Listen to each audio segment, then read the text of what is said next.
Hello and welcome back. Today we are going to discuss about functions in Databricks SQL. Now, if you remember our object model in Unity Catalog, functions reside at the bottom. There are two types of functions that are available. The first one is built-in and the second one is UDF. UDF is also known as user defined functions. Okay, now built-in functions consist of SQL functions that are readily available for you. We already have used a lot of them, and there are some miscellaneous functions as well. For example, expr, you also know concat, lower, upper. There are a lot of built-in functions that are available by default with Databricks SQL. But with UDF, you can go ahead and write your own function and register them in Unity Catalog. Now, with UDF, you can go ahead and write two types of functions. The first one is scalar, and the second one is table. Okay, in case of scalar, you provide one input and you get one output. But in case of table, you provide one input and you can get a table as an output. Okay, and we are going to see both of them today with examples. But before I go into examples, there is one more point to note. In Unity Catalog, you can use both SQL and Python to write your functions. Okay, and we are going to see some examples for this as well. There's one more thing. When we talk about UDF, this is a UDF that you write in SQL and registered with Unity Catalog. But there are UDFs that we have already used with PySpark, and those are session UDFs. Means those UDFs are only available for a particular session when your code is running. This UDFs you can go ahead and register in Unity Catalog. Okay, so this is the difference between the functions and the UDFs that you use in PySpark.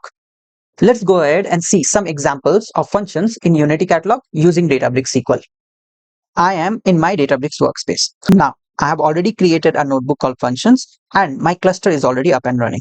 Today, we are going to write some user-defined functions and we are going to see what is the difference between a scalar and a tabular function and how you can write a SQL or a Python function and register them in Unity Catalog. Now, before that, we are going to use employee data in certain cases. So let me just go ahead and show you the data which is already present in our dev bronze schema.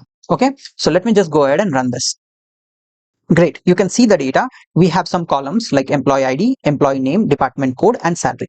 Today, we are going to calculate employee tax, and for that, we are going to use this table. Okay, now, before we can go ahead and write user-defined functions, it is important to know that there are some built-in functions already available for us to use. Okay, and we have been using a lot of them in Databricks SQL. For example, we use lower, upper, and you can go ahead and use current user as well. So let me just show you what this current user function is. So if I run select current user, you can see the output here, which is an email ID. Okay, so the person who is currently logged in and running this command is the current user. Okay, and that is what you get as an output. So these are some of the functions which are already available for you to use. Now, there is a long list of built-in functions that are already available. If you go to the Databricks documentation and if you scroll down, you can see a long list of functions which are already available. There are some AI functions also available. You can go ahead and use them with your Databricks SQL. Now, I'm not going to show you all of the built-in functions. You can go ahead and try them out. Let me just go back to my notebook now. As discussed in the beginning, we have two types of user-defined functions. The first one is scalar and the second one is tabular. Now, in case of scalar, the value that is returned from the function is a scalar value. It means that would be a single value of a particular data type. It can be string, double, integer, anything. Okay. But in case of a tabular function, the return would be a set of rows. Okay. So we are going to write our first scalar function and that would calculate max. Okay, so our input would be salary and in output would get 30% calculation of that salary, which would be our tax. Okay, so in order to write a particular function, we need to use create or replace function. Now, replace is optional. In case you change your function definition without dropping the function, you can just go ahead and rerun this statement. It will create the function again with the new definition. Okay, but if you don't use replace, then you have to drop your function and then create it back. Okay. Now, in order to register anything in Unity Catalog, we use 3-label namespace. Okay. Similarly, for function, we will use the same. So I'll register this in dev dot bronze dot and I'll name the function as tax SQL. Okay, because we are going to use SQL in order to define this function. Now, we need to provide salary as input because based on that, the tax would be calculated. So I'll name the input variable as sal and the data type is double. Okay. The next thing is what this function would return. This function would return tax, which would be double. Okay, so we need to type returns double. Okay, this is the data type that would be written from this function, okay, which would be for the tax. Now I'll define one more thing, which is language. Now this is again optional, but I'll write it here. The language is SQL. Okay, now we need to return the tax. Okay, so I'll just type return, and now we will write the definition of our function. So our definition of the function is salary into 0.3, which means 30% of the salary would be the tax, and this would be written by this function. Okay, and we are going to register this as tax SQL under dev bronze schema. Okay, so let me just go ahead and run this. Awesome, it says okay, so our function is registered.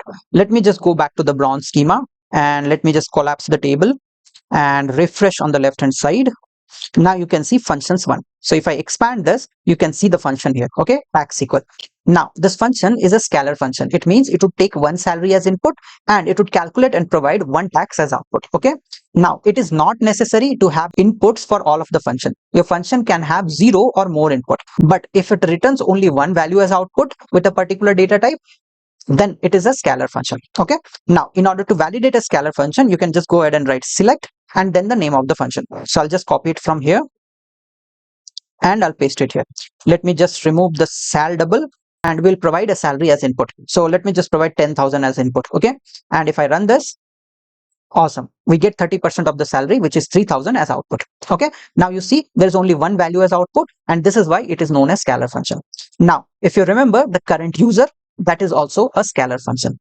Okay, let's go ahead and use this with employee. Okay, so what I'll do is I'll type select star comma and I'll use the function name from here and I'll pass in the employee salary column. Okay, and I'll type from and I'll just copy the employee table from top and I'll paste it here. Okay, so we are going to calculate the tax for that salary. Let me just alias this column, so I'll write as tax. Okay, so let me just run this. Great, now you can see an extra column here which is tax, and that is the calculated value of the salary. Okay, and now we have registered our first user defined function in Unity Catalog. You can go ahead and use this function in your Databricks SQL now. Okay, now you can also use this function in PySpark code. For example, if you write a PySpark code where you need to use this function, you need to use expr. Okay, you cannot directly use this function. So let me just show you. So I'll use percentage Python for it.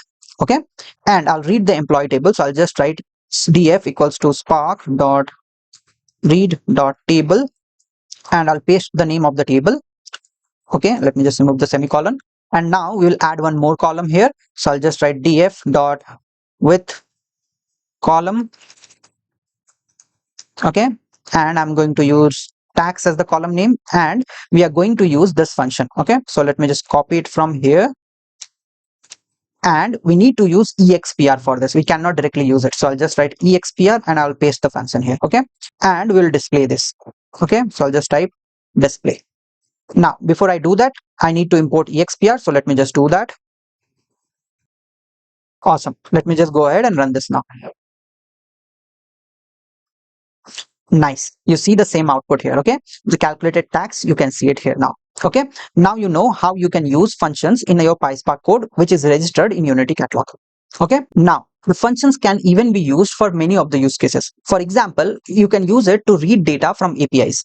Let me just go ahead and write one Python function that we will use in order to read data from API and provide some output.